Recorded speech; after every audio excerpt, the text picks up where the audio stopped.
In the 1920s, the adventure of aviation excited the world.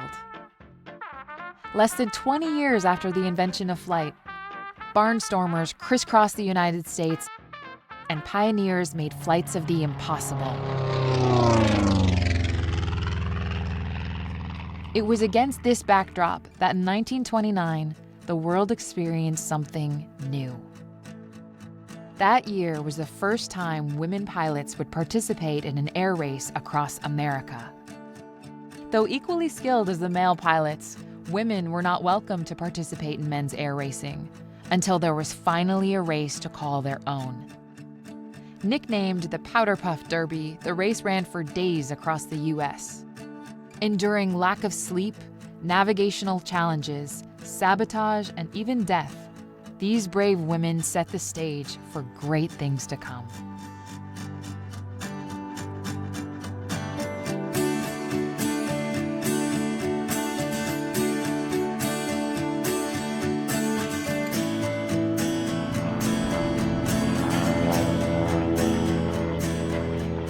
Continuing the legacy of the Powder Puff Derby, teams of pilots have arrived from around the country at a small airport north of San Francisco to compete in the Air Race Classic.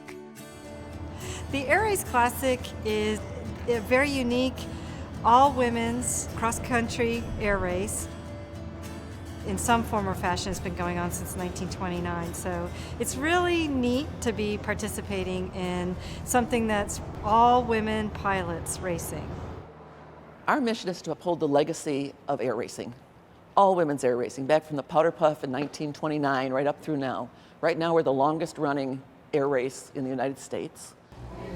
Aviation is still making history regardless on the time period. We already had pilots that have flown across the world and record setters, but this is still part of history that we're making. And when we want to encourage that to general aviation so it can stay alive and keep the spark.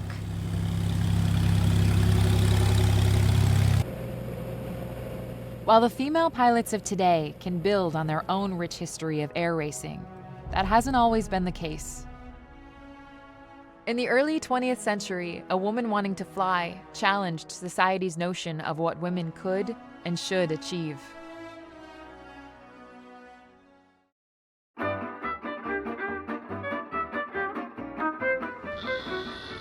The United States in the 1920s was an exciting, expanding giant, with technology and industry leading the charge.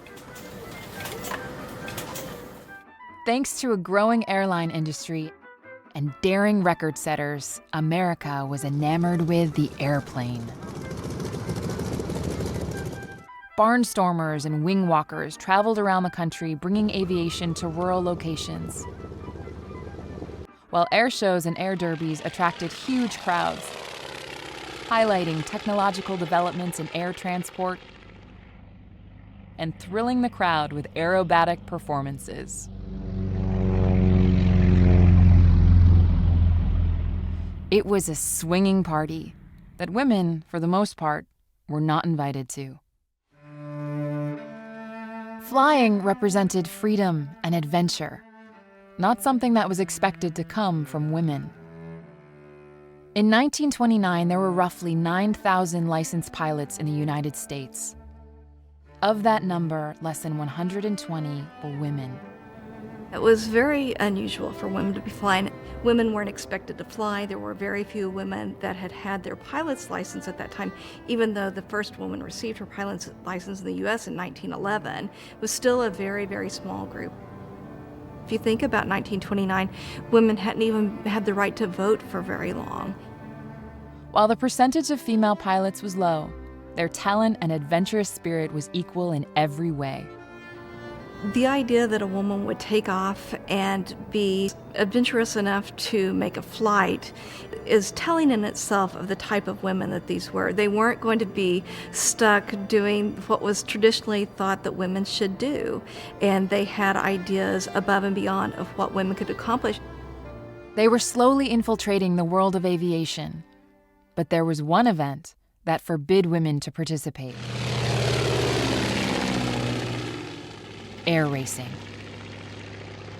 There were air races of many types, from short racetrack-style competitions to transcontinental speed races, with daring pilots pushing their machines to the limit from coast to coast. After years of being excluded, a men's organization called the National Exchange Club presented the lady pilots with a golden opportunity. The women wanted to have their own air race from California up to Cleveland, and because the men had a race, they had several races, but the women didn't. They said we didn't know we were doing anything as enormous as we were doing. We knew these opportunities were coming and we wanted in. I mean, the Women's Air Derby, they wanted in. They wanted to show people what women could do, how women could fly. Because there's no mistaking, they were just as good as the men, so why be treated differently? The personalities that were involved, they were willing to do what they had to do to fly and to fly in this race. Many of the women had hoped that there would be this kind of race for a while, and it just hadn't been possible. On August 18th, 1929, a women's cross-country air derby was scheduled to start at Cloverfield in Santa Monica, California. The racers would then follow a 2,800-mile course with 27 stops for refueling and resting along the way.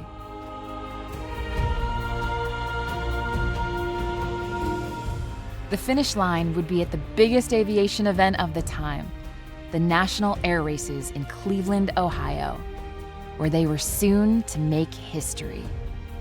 Cleveland was the air race capital of the country. We had a parade down Euclid Avenue that was 5 miles long and had over 100 floats. Labor Day weekend, Cleveland was the focus of the world.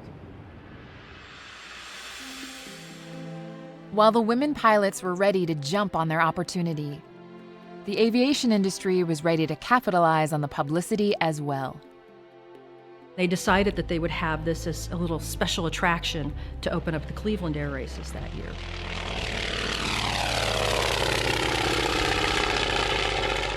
So they said, let's add a little twist to this year, and we'll have this little event where, we'll let these ladies come and fly across the country and have this first women's air race. The expectations for the women pilots were pretty great.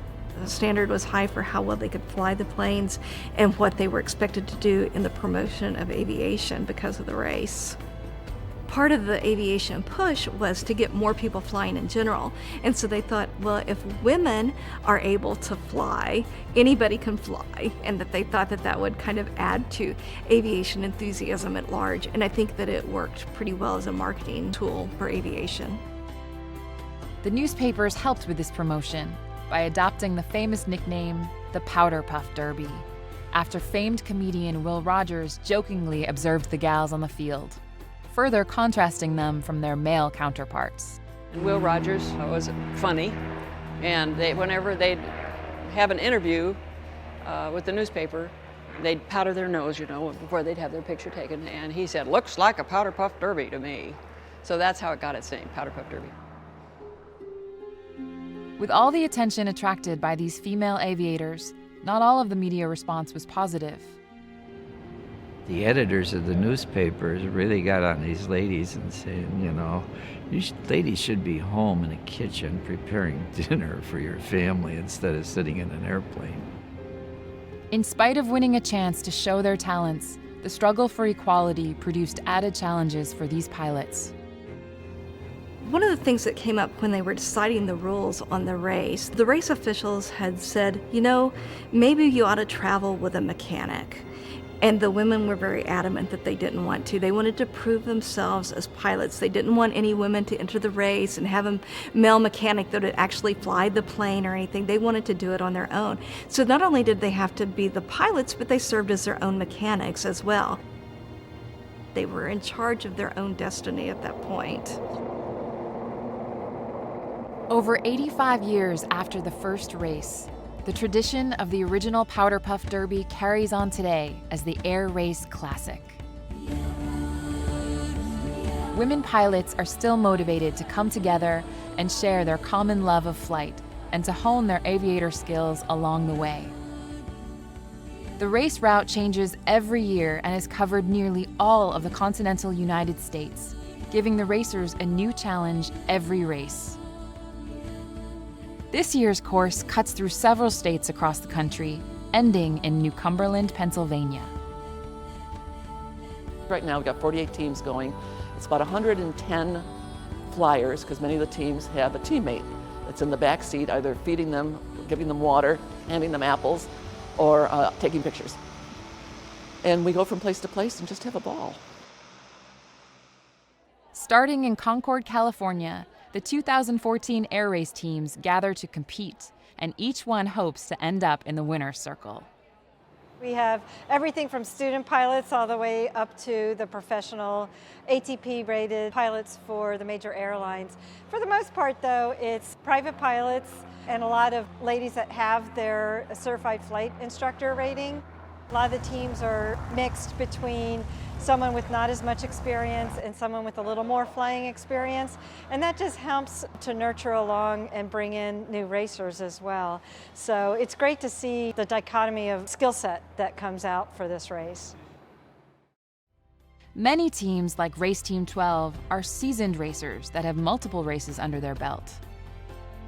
Going by the moniker Team Freakin' Awesome, Susan and Lynn are preparing to one-up last year's standing. We're all very successful in our own personal lives, and that's what allows us to fly our planes and race. And it's not just checking the box, but it's really making that personal achievement in aviation. Not really for the glory to become famous or anything. You know, some of the early air racers were movie stars, or they had lots of big sponsors, and were trying to make a name in themselves to be that adventurer.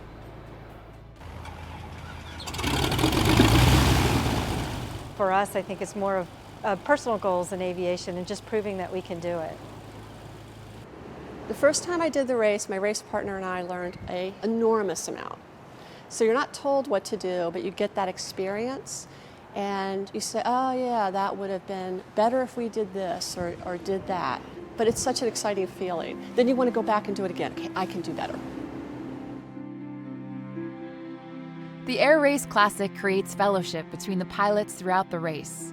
The organization matches newcomers with experienced racers to help guide them on their journey. The Mama Bird program we set up for any team that is first-time racers, they'll get assigned a veteran race team. So this year we have a college team assigned to us. And it's really great to interact with the first-time racers, and they have a lot of questions. First time you're out there, it's just like drinking through the fire hose. You don't really know what to do, what forms do you fill out, when do you show up. It's really a great thing, not only for that bonding and networking aspect, but sometimes from a safety perspective, we can give them some insight as to what to expect when they're on the race route. Our mother birds have been really great. They've been welcoming and warm and kind, and having met some of the other racers, you don't get that same warmth, I guess, towards your team.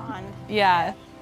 They've had nothing but words of encouragement, which is really positive and good to hear. Kind of feels like number 12 and number 50 are actually a team together, which is kind of cool. So it's been really great. I'm glad we're with them. Women of all ages compete in the air race. Among the youngest are the college teams that are invited to the event. The competition has a separate collegiate division, giving it the feel of a school sport. Every year we have anywhere from 9 to 15 college teams competing, and there's a special collegiate trophy that gets awarded. So there's race inside a race, which makes it really kind of cool because the young ladies are competing for bragging rights at their school as well as trying to win the air race itself. This year I think we have 13 collegiate teams that are flying. Hopefully that will continue. If we introduce these young women, these young pilots to racing, that they're going to race later in life too and keep the race going. The name Powder Puff Derby may suggest that these women were only feminine girly girls, but they were so much more. Record setters, professional pilots, and the famed aviator Amelia Earhart filled the roster. The ladies ranged from quiet and reserved to boisterous attention-getters, but they all had one thing in common. They weren't going to let anyone keep them on the ground. They're pretty strong people, pretty much like the women who race today, but They were very much pioneers because they didn't have anybody telling them how to do it. I just admired all of them. They were all very different. And you've got Pancho Barnes, who was just the world's greatest character. You've got Louise Thaden, who won the race. Quiet, genuine. She's not one of the wild ones. So they all had their own personality, and they're all interesting. I knew several of them, and they were really characters, in a good sense. The 1929 racers were strong, smart, and had the spirit of adventure. That attitude continues to flow through the veins of today's pilots. You see it today. There are some out there who seem pretty quiet, but they get in that airplane and fly over some tough terrain, and they're pretty strong. There are a lot of leaders, not too many followers. They're strong personalities, they're adventuresome. A lot of these racers are not professional pilots. They fly for fun. They have a lot of different vocations, but this common love of aviation and flying. I think any woman that's piloted a plane in the air has the same trait. They've got that look in their eyes. When you see someone, you know they've been a pilot, you know they've been up there, they know they've seen what the world has to offer from an entirely different view from everybody else. So did the early pilots have that? Absolutely. Were they daredevils? Yes. Are the pilots today daredevils? Not all of them. Not all of them, but they certainly know what it feels like to get up there and fly.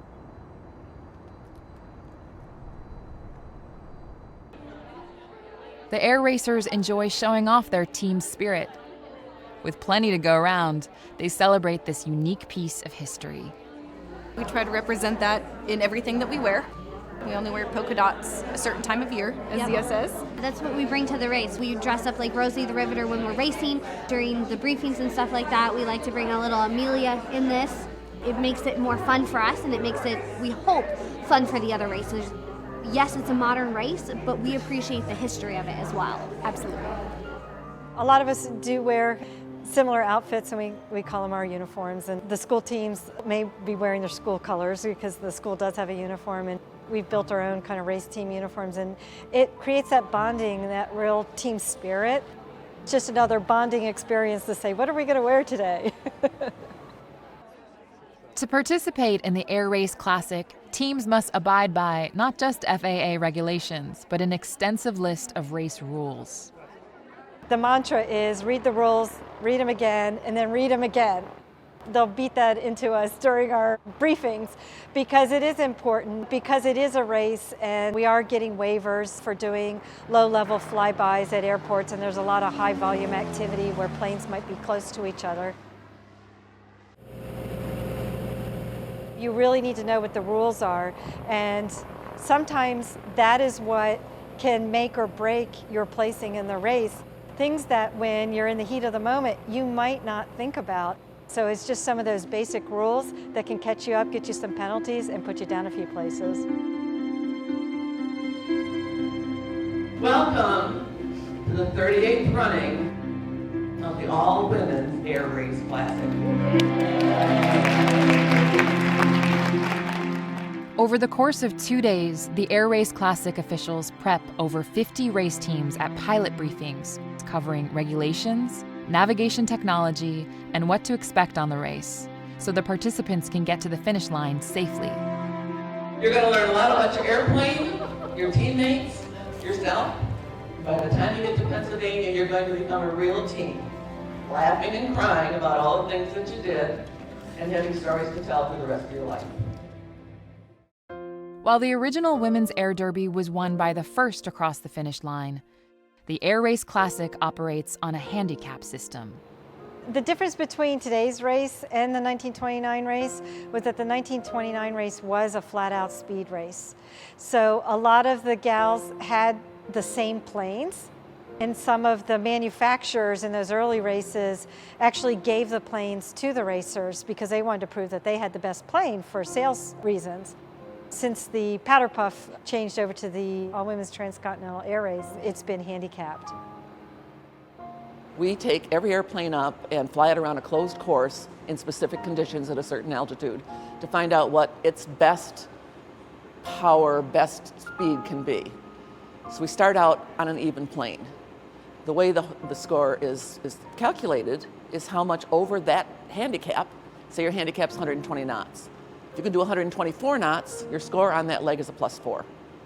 If you do 118 knots, your score on that leg is a -2. And across the 8 or 9 legs that we do, we add those up, and the one that comes in with the most pluses is the winner. Because the race is run under a handicap, horsepower doesn't determine a winner. It comes down to skilled planning and airmanship. If you've got the slowest airplane in the race, we always had airplanes passing us. They would either pass underneath us, they would pass over top of us, and they would love to take a picture of us and send it to us showing here we are smoking Classic 13. Doesn't matter. Doesn't matter. As long as we're doing more of our handicap than they were, we're still ahead of them. These teams will face many decisions while speeding across the country, and it could be these strategies that will land them in first place. You'll want to consider things like weight. Be as light as you can. You want to go as fast as you can and reduce drag. So you want your plane to be clean, to have the ability to go through the air as fast as possible. There's the terrain. How are you going to handle that? You're going to fly high, you're going to fly low, you're going to fly around it. Yeah. All right, so there's no problem passing. Whenever we hit the ridge, especially in these mountains that we're going to experience this year, really a lot of decision making that you're going to have to test yourself with. It's going to stretch you and really make you think about what you're capable of doing within a safety margin. I'll leave through my mouth, please. In 1929, the ladies began their race with large crowds and media coverage. When the starting flag was dropped, the women were off.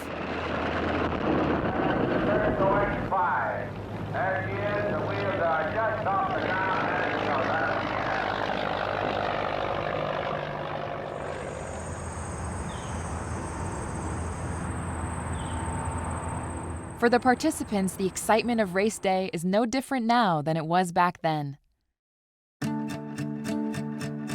After months of preparation, the start of the race is finally here.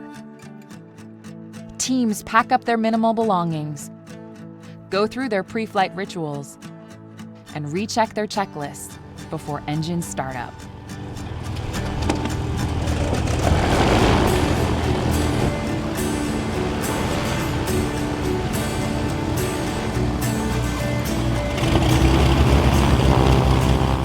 Have to just sit there and wait for them to start you in sets of 5. So you get the start sign and you just want to start as soon as you see that other team start. And it's just that anxiousness to get it all ready to go.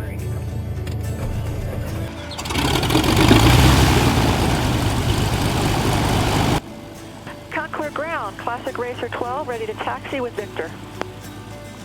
And we were so anxious that we almost just went. Classic Racer 12, ground runway 19 left, taxi via We're in the front. 32 left approach, runway 32 right. You have to hold back, start in sequence, taxi in sequence, and just sort of contain that excitement. Alpha, cross 32 left approach, 32 right, Classic Racer 12.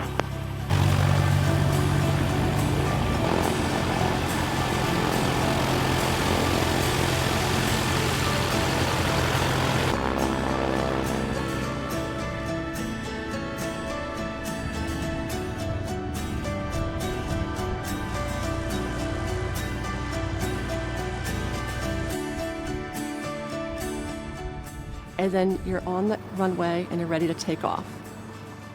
Classic Racer 12, the wind is 170 at 13, runway 19 right, cleared for takeoff. Full length right turn not approved. 19 right, clear for takeoff, right turn approved, Classic Racer 12. And you get the clearance, and then it's full throttle, and then that excitement just starts to build. Okay, you guys ready? Everything's on.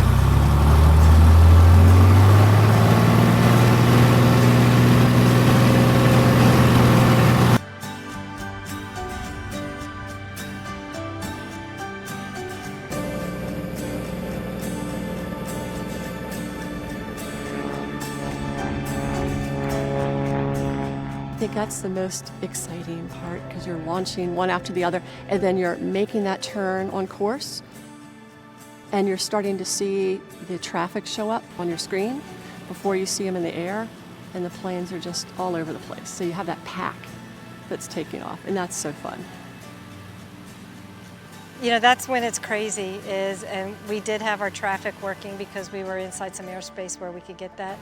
So it was a little crazy, everybody talking on the radio and, you know, where are you? I'm so many miles out, and a couple of them screaming out their altitudes, and which helped. So a lot of chatter at the beginning because a lot of excitement. But I thought we had a good takeoff and very interesting first leg. This is a gap anyway through the Humboldt River, so we're going to have to come in this way anyway. We shouldn't have to climb more than a couple thousand feet. Properly planning the navigation of the multi-leg cross-country course is as important today as it was for the women in 1929. During that first race, there were fewer tools to aid these intrepid aviation pioneers.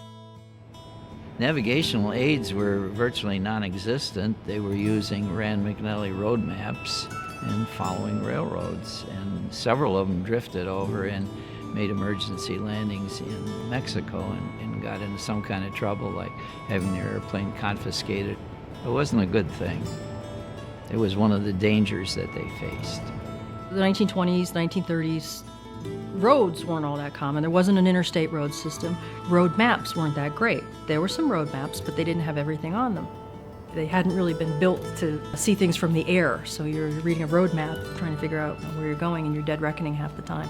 And you look over the side and you go, we've got a road and an intersecting road and a field and a pond. And then over here, there's a road and an intersecting road and a field and a pond. Right? A road and an intersecting road and a field and a pond. And you're just like, okay, I don't want to get lost. The open cockpit design of most aircraft in the 20s added an additional wrinkle to the map reading for the pilots. The open cockpit airplanes were not as stable as airplanes are today. They weren't able to trim the airplane, so it wasn't a hands-off flight. It was basically flying the airplane with the stick, and now you have to unfold your map to go to the next sector. And if the wind changed or something else happened, you were basically holding the stick with your knees, and while you were opening or folding the map, so you had to grab the stick to correct the airplane. And by that time, the wind would pull the map right out of the cockpit and it would be gone, and you were left with following railroads. And that was pretty good, but the downside of that is when you got to this next city where there was a terminal, the railroad might have branched into 2 or 3 branches, and which branch do you take?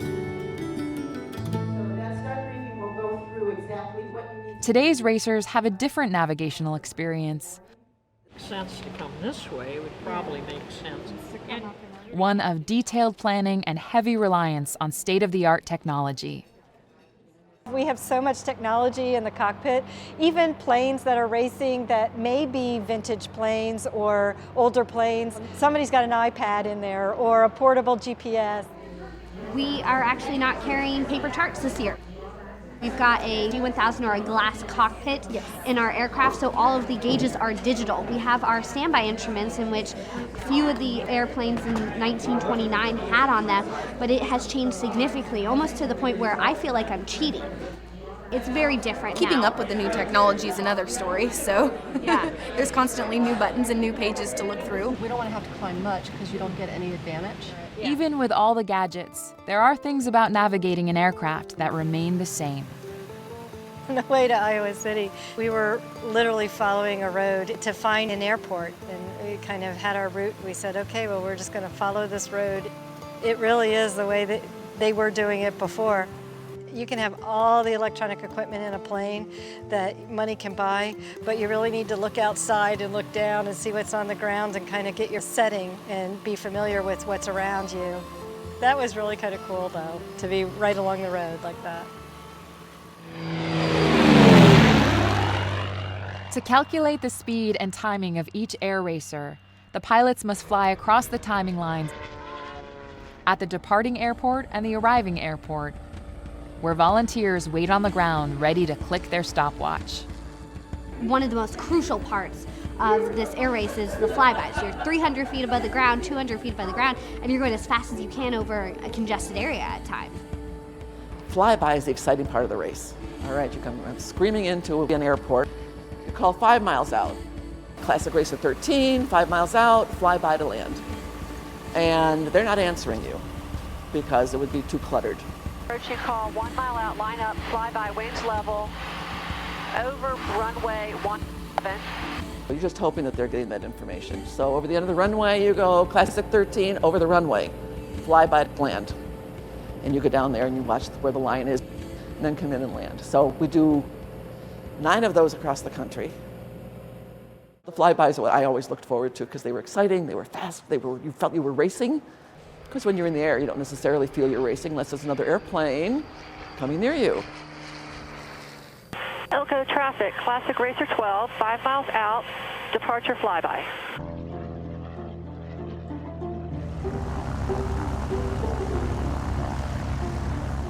This year's race offers 8 pit stops that can be made along the route, each of them providing fuel, food, and services.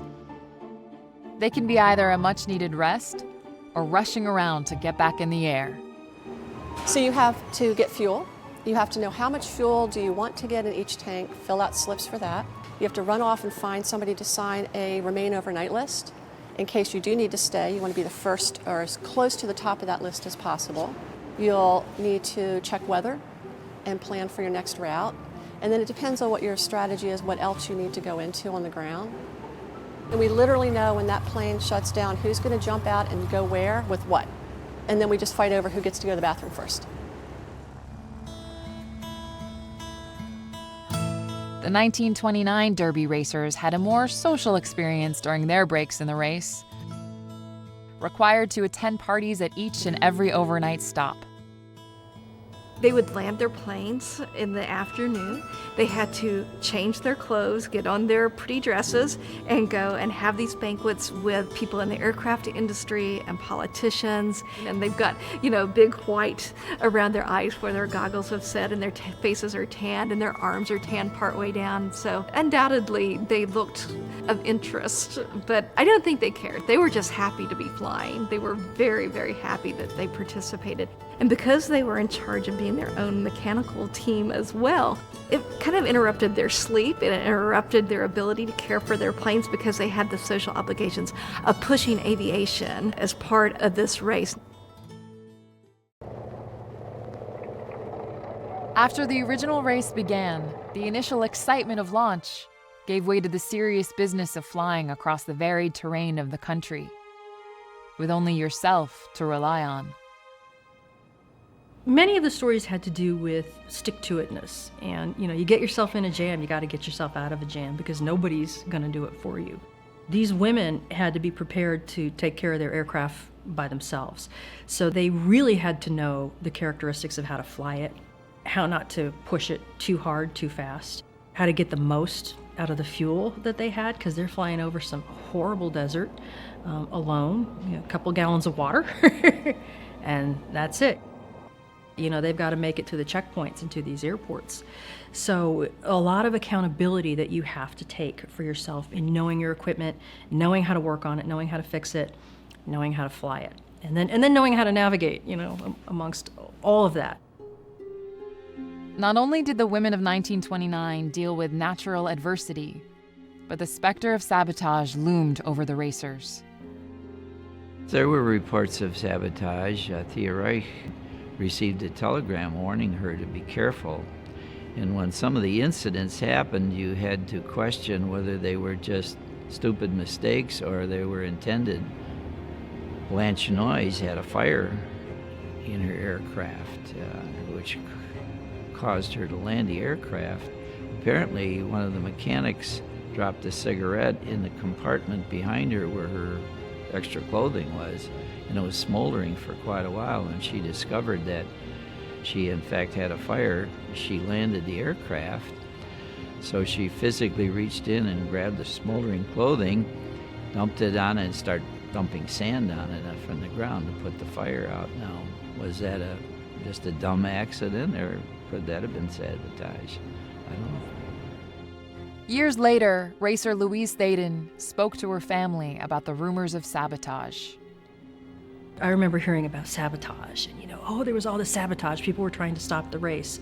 And at some points she would go, they could have just been things that happened, because stuff happens to airplanes. And then at other points she'd say, well, some things were suspicious and shouldn't have been there, like, acid eating through guy wires on airplanes. And she said, I think there was some of it, but probably not as widespread as people might think. Certainly there were mistakes that happened, and those are mistakes that can happen in everyday aviation, because these airplanes are coming through towns that a lot of airplanes don't usually come through. So there's going to be confusion. There's all different kinds of airplanes. Things are going to happen. Things might get messed up a little bit. The race conditions and possible sabotage came to a head when 2 days in, death caught up with the racers. Pilot Marvel Crossan crashed in the Arizona desert. Marvel's body was found 200 feet from her destroyed Travel Air, her unopened parachute still strapped to her back.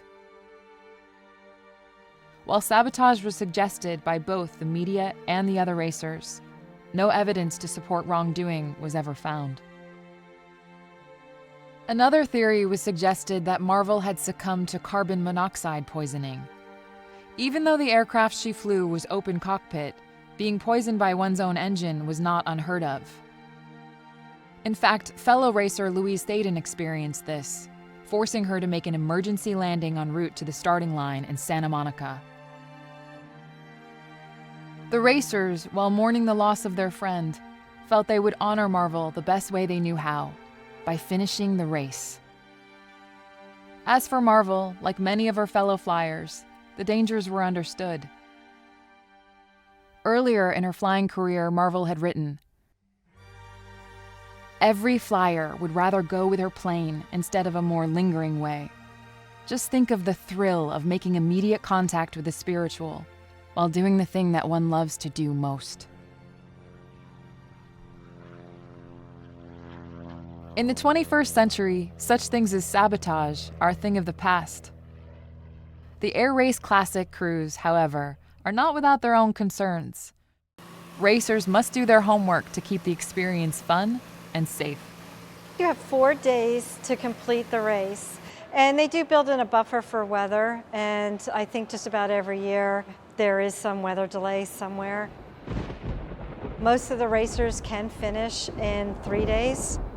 Can't control Mother Nature sometimes. I don't think anybody's been able to figure that out, but we kind of feel that we've got the best tools available to us, or we've made the best weather decision. Sometimes you just get lucky. Anybody gets exhausted, and it's like a little kid who doesn't want to take their nap but won't admit that they're tired. It can definitely stretch anyone's patience and ability, but how you rise above that is really the test. Every year's different. You hear from all the ladies is fly your own race. You take something from every single race. You learn something different about your airplane. You learn something different about your partner, yourself as a pilot. So completing the race is more than we could ask for, and getting that under our belts. We're making our history as well. The officials keep track of where all the racers are on the course using a special GPS system, allowing the Air Race Classic to have an audience come along for the ride. We are currently in mission control. This is where we track all the teams, keep track of where they are along the route. Each plane has a GPS tracker in the plane, and we can keep track of them. Every 10 minutes we get a signal of where they are along the route. And then we update the board whether they're en route with an arrow in the blue, or the green is they've made it to the terminus. They're here. We're very excited to see them here. Red is they're stopped, they're on the ground somewhere, and we know they're safe. It's very fun, it's very exciting to track them along. On a website, you can actually watch where all the racers are. It really gives the people watching the race something to follow. It adds a little more excitement to say, hey, where is that team? Did they make it? Or, oh, are they sitting at an airport that doesn't look like it's on their race route? We had so many more followers this year just because of our Facebook page and everything else that I Now they're really starting to understand that, this is a race, this is a cross country. It's just so neat. Really bringing in the community. Like all my mom's coworkers and my dad's coworkers are like, how are the Rosies doing? It keeps branching out more and more. But it really makes it better for us because it's like, oh, people care. Like, it's really exciting. While the rest of the world followed the race through the newspapers, on August 26, 1929, the people at the Cleveland Air Races would experience the real thing. Flying for nearly 10 days, Louise Thaden headed towards the finish line. When the airport came into view, there were 100,000 people waiting in the grandstands to welcome her. Surely a sight to behold. Here, she would be crowned the victor. A sweet and quiet, record-setting professional pilot was about to make history. Upon arrival, she remarked, "I'm awfully glad to be here. It was a great race. I wish everybody could have won." One of the wonderful things about Louise winning that race is her graciousness, and she's always been a gracious human being. And when she won, it wasn't, hey, look at me, I did it, Beechcraft rules. It wasn't anything like that. It was, we all flew amazingly. We all did tremendous things. We all got here. I just happened to have a faster airplane. So she was so humble that she completely downplayed her skill set and her wonderful, wonderful flying. It was a lot about having skills, because when opportunity gives itself to you, you want to have the skills to walk through the door.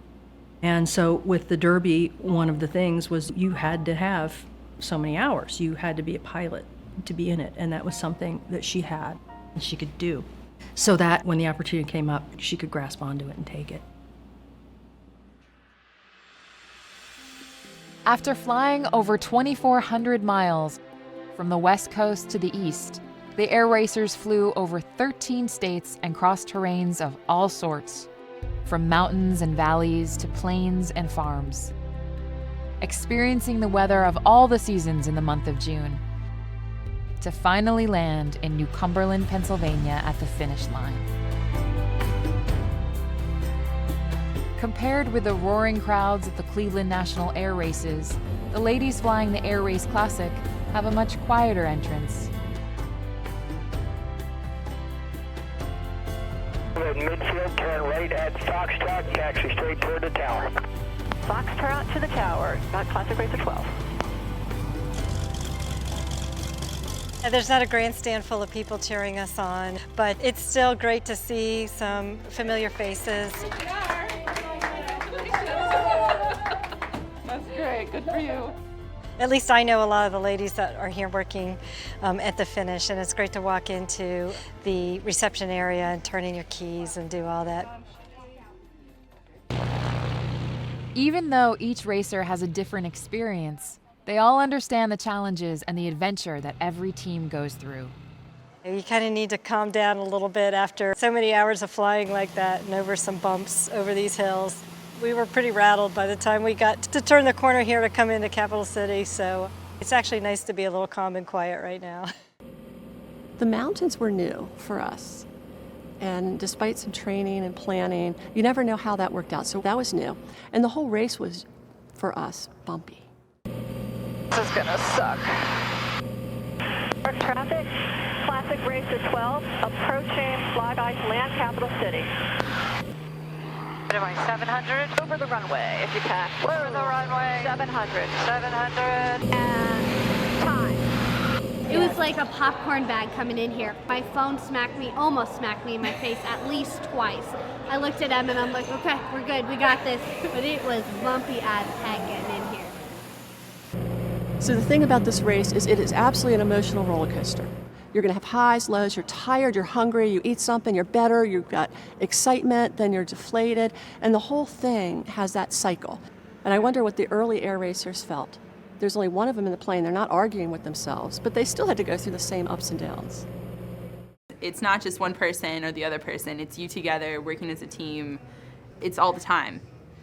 The pre, the post, the during, it's all the time. I would love to race again. Maybe we will. We should. We should.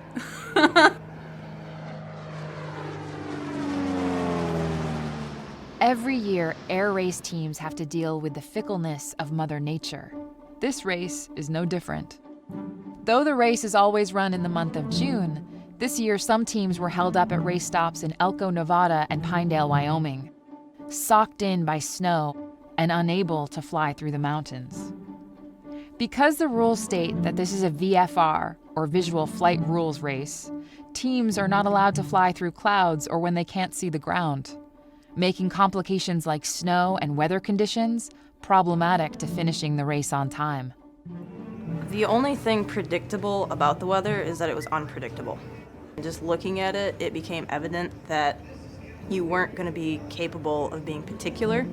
You were just going to have to go and try to get as far ahead of it as you possibly could. So it was definitely a confidence booster for me in terms of forecasting skills, because we made it through a lot of terrible systems before they set in. To make a decision and stick to it, that was really rewarding because we are here, we did make it. It was pretty intense through the mountains. When we were seeing the weather, we thought maybe we ought to take off and not get stuck in Pinedale. I think we made a good choice. There's some teams, I think, sweating it out that they're going to make the deadline now. We're hoping that they make it because we'd like to be able to celebrate with everybody, and that would be horrible if they didn't make the deadline.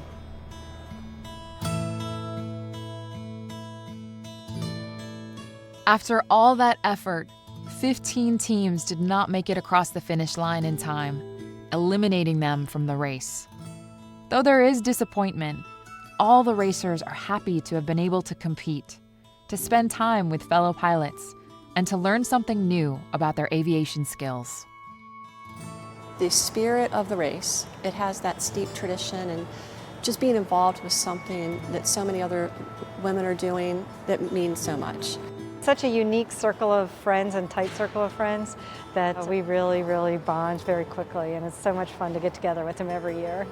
Gets all of our juices flowing when it comes to creativity and competitiveness, and we just really, really enjoy being together and having that same common bond and interest in flying and racing especially.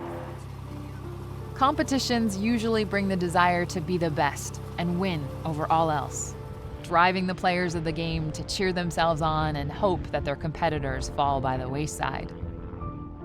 This is not so much the case for these air racers. They feel a little differently about such things. We all want to win, but we also want to look out for each other. You know, hey, did a certain tool that you had in the plane that you were going to use break down and somebody's got a spare?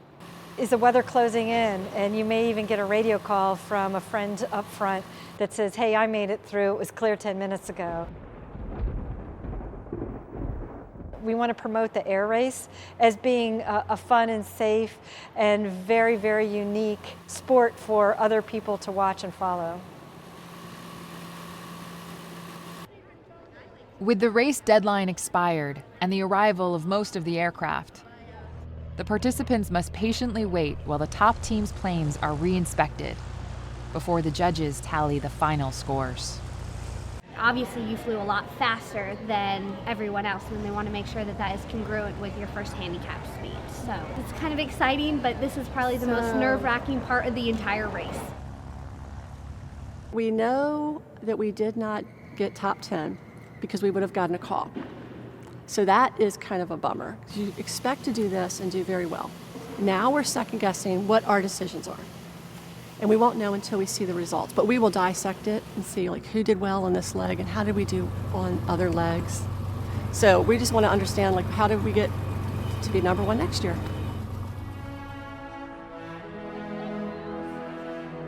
After days of anticipation, the awards ceremony is finally here, and everyone will soon know how their piloting skills have paid off. All sorts of prizes are presented at the ceremony, including the winner of the collegiate division, and even one for the slowest team to arrive, called the Turtle Award. The top 10 teams receive medals, and leg prizes are awarded, with Team Freakin' Awesome winning a total of 4. First place, third leg, fourth place, fourth leg, third place, eighth leg, third place, ninth leg. and the announcement everyone has been waiting for, the team that takes first place. And winning $5,000, which used to pay for the race. Team number 13, the Flying Aces, Dianna Stanger, Joyce Wilson, and Erin Crude. Team worked really, really hard. We had a good plane. We planned the whole race a year ago. We got fourth place.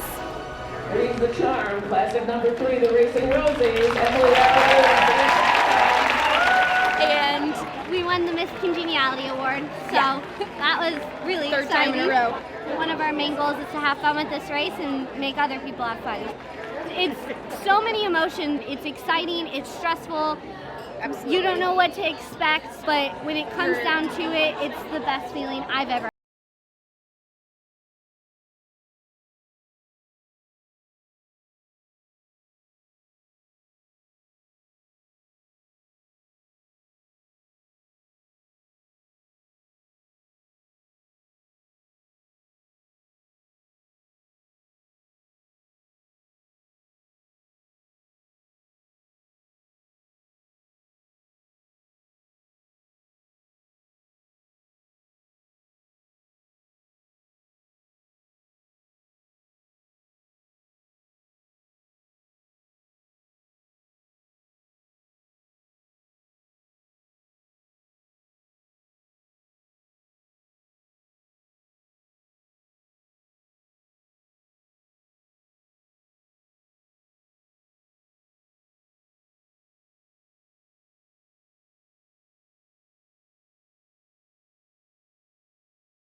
And have that opportunity to do what they wanted to do. I think girls who want to do anything, they want to do any kind of a job, doesn't matter what it is, where their talent lies and where their interest lies. You know, if they want to work at it, if they want it badly enough, they'll make it happen. Girls are doing it and they can do it, and there's books about it and there are role models about it. Then if they have that passion inside them, they'll at least be open to the possibility. I didn't know that you could do this when I was a kid. I just know my mother would never let me, but I didn't know that you could do this until somebody told me, oh yeah, you can just go out to the airport and there's a place that's called a flight school and they can teach you how to fly. This is that positive message that's being displayed to not just women pilots, but to the public, that look at us. Women are great pilots and that we need more women pilots. I don't care whether it was 1929, 1979, or 1999. All pilots, especially women pilots, have something in common. Love of flight, love of being in the air, and love of just being able to do it.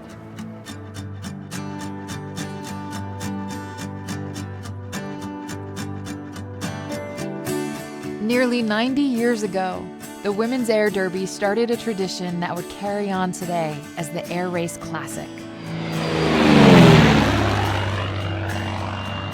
The original pilots were a daring and adventurous crew. They did things that weren't expected of ladies at that time. They showed courage and determination with a hint of devil-may-care attitude, all to soar through the clouds. They had a connection with each other, bonding them together as a group of unstoppable women.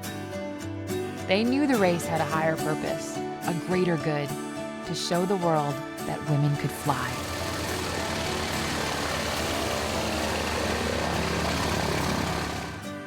Their legacy continues in every person who pushes back against the norm, who follows their passion and dares to do the impossible. They were a combination of wild and elegant, breathing the idea into the minds of many women that they too could reach for the clouds and soar over the world.